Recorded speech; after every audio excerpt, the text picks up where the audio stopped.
কে আমাকে কি বলল না বলল তাতে আমি একদম কান দেই না। বিশ্বাস করেন, আপনার সামনে হোক পিছনে হোক, কেউ যদি কিছু বলে তাতে একদম কান দিবেন না। এতে কিন্তু নিজের শরীর নষ্ট হবে, মন নষ্ট হবে, স্বাস্থ্য নষ্ট হয়ে যাবে, আপনার দিনকালও খুব খারাপ যাবে। বিশ্বাস করুন, সেটা আমি অনেকবার প্রমাণ পেয়েছি। যখন আমার নতুন বিয়ে হয়েছিল, তো আমাদের তো রিলেশন করে বিয়ে হয়েছে। তো শ্বশুরবাড়িতে রিলেশন করে বিয়ে হলে অনেক কথাই শুনতে হয়। তো আমার হাজব্যান্ড হচ্ছে পরিবারের উদ্যোগে কিছু বলতো না, সবসময় তারা যা বলতো তাই রাইট ভাবতো। যদিও আমাকে ভালোবেসে বিয়ে করছে, কিন্তু আমার জায়গাটা অন্যরকম, তাদের জায়গাটা অন্যরকম। তারাও তো ভালোবাসার মানুষ, ছোটো থেকে বড় হয়েছে তাদের কাছে। তো তারা যদি একটা কথা বলতো, ফেলতে পারতো না, তখন তাদেরকেই সত্য মনে হতো, আমাকেও সত্য মনে করতো। কিন্তু আমি তো পরের বাড়ি মেয়ে, ধরে তো আর আমাকে বিশ্বাস করবে না, তাই না? আস্তে আস্তে হয়তো বা সবটা ঠিক হয়ে যাবে।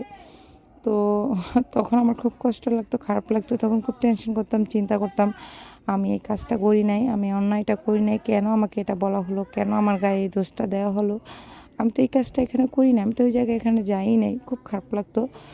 তো তখন আমার হাজব্যান্ড তেমন প্রতিবাদ করতো না, কিন্তু একদিন, ২ দিন, ৩ দিন, কয়দিন মানুষ সহ্য করে আপনারাই বলুন?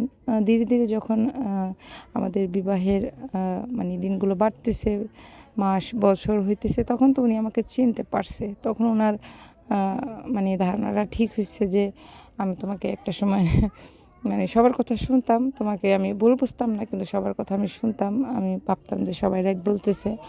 তো যাই হোক, খারাপ কিছু মাইন্ড করবেন না কেউ। খারাপ কিছু ভাবতে না যে আমার সাথে অন্য কারো রিলেশন বা কি, এরকম কিছু না। এমনিতে আছে না, পরিবার অনেকেই বলতো যে আমাকে থালাবাটি ধুইতে বললে ধুইতাম না, আমাকে একটা কলস ভরতে বললে ভরতাম না। এরকম কিছু আরকি। ফ্যামিলিতে যা হয় আরকি গ্রামের বাড়িতে। তো যাই হোক, এখন ওই ধারণাটা উনার নাই। তো উনি সবসময় আমাকে একটা কথাই বলে যে, কে কী বললো না বললো ওইগুলো চিন্তা করবা না। ওইগুলো চিন্তা করলে কিন্তু নিজের শরীর নষ্ট হবে, মন নষ্ট হবে। কে কী বললো না বললো ওইটা ফেলে দাও। সবার সাথে হাসিখুশিভাবে চলবা। কে কী বললো না বললো এটা তাদের কাছেই থাক। তারা ১ দিন, ২ দিন, ৪ দিন বললে তাদের মুখ বন্ধ হয়ে যাবে। তুমি তোমার মতো চলো, তুমি তোমার মতো থাকো।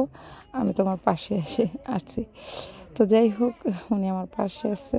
আলহামদুলিল্লাহ। এখন আর আমি কে কী বললো না বললো ওগুলো আমি গায়ে লাগাই না।